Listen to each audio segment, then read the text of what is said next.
Today I'm making a Oreo cake, so that's going to be chocolate cake with a Oreo buttercream frosting. So just, checking the recipe because of course I didn't come up with this myself. I found it on Pinterest. And so this is the first chocolate cake I've made. Last week I made a vanilla cake. So this is exciting. I like chocolate cake a lot better than vanilla cake. So I was really excited about this. Um, yeah, it was pretty easy. Cake, as I found, is pretty easy to make. It doesn't have as many ingredients as I thought it would, but crucially, it does have one ingredient. It has sugar. And when I was making this, I forgot to put sugar in it. And I unfortunately didn't realize until after I'd put it into the tins that Matt had buttered for me. Fortunately, I did taste the batter. In a second, I'll lick one of the. Yeah, I licked one of those and I was like, oh my gosh, I forgot sugar. It tastes weird.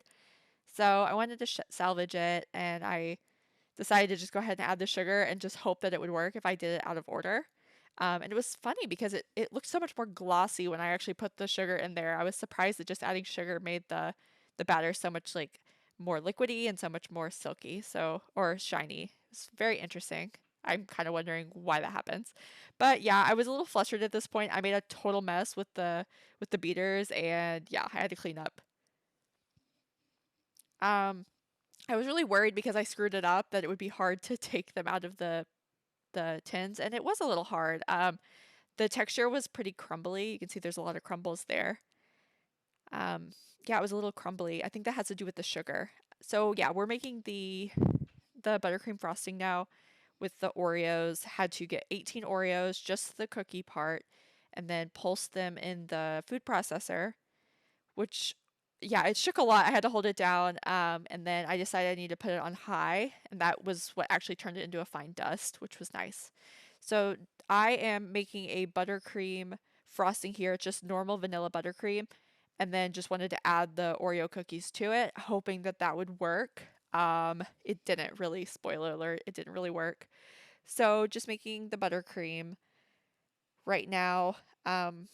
And yeah, I had another mishap in this step. I realized that I didn't have enough powdered sugar. I needed 2 cups and I only had like a cup and a third. So we'll see what happens. Yeah, I gave up. Like I gave up while I was trying to sift that. I did that last time too. But yeah, at this point I was like, wow, this is really incorporating. I definitely didn't have enough sugar.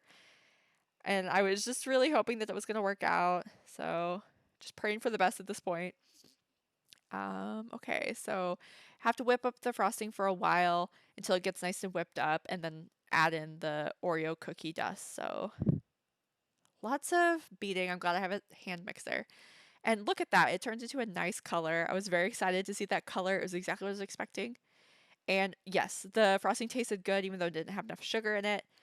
It tasted really good, but it didn't have as much volume as I was expecting. So at this point, I'm really worried um, about not having a frosting. And yeah, when you saw when I cut that, there was just a lot of crumbles, and I think that has to do with the sugar. I'll have to look it up and see exactly what like science thing causes that to happen. But when I was crumb coating the cake right here, I was really trying to be very frugal with my frosting, so I had enough to actually frost the cake later. But it does taste good. I tried the tops; they were really good. I'm very excited. I love chocolate cake. Yeah. Oh, we got a turntable at IKEA yesterday, so I can actually spin the cake now. Makes it a lot easier to frost. Yeah, I did not have a lot of frosting at this point. Um, just really trying to use as much as I could. And actually, at one point, a little bit fell on the floor, and I was so sad. I was like, "Oh, I needed that frosting." So transferring it to the tray thing. Anyway, since I didn't have enough frosting, I couldn't do any decorations with the frosting, so I just decided to use the extra cookie crumbles.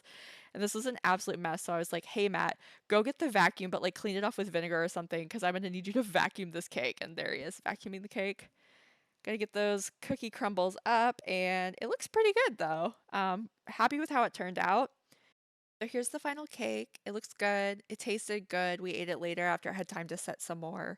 I was actually surprised to see how much frosting got on the cake. It was a lot thicker than I was expecting. So super happy about that. Thanks for watching.